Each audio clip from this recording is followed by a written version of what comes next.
Hey everyone, welcome back to the channel. In today's video, I'm going to show you how to review and adjust notification history in Bright. Missed an alert or you just want to see what Bright has been notifying you about? Well, here's how to review and adjust your notification history easily. Start by opening the Bright app and tapping your profile icon. And then go to Settings and select Notifications.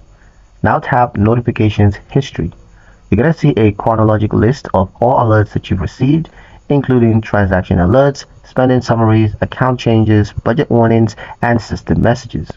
You can tap on any notifications to view more details and take action if needed, like reviewing a flagged transactions or just confirming a bill reminder.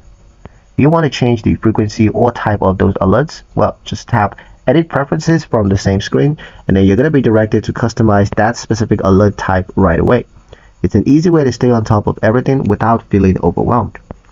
That's pretty much it for the video, guys. Hope you liked it. Hope you found the information here useful enough. If you did, like, share, and subscribe for more Bright tutorials that keep your financial life organized. Thank you guys for watching, and we'll see you in the next one.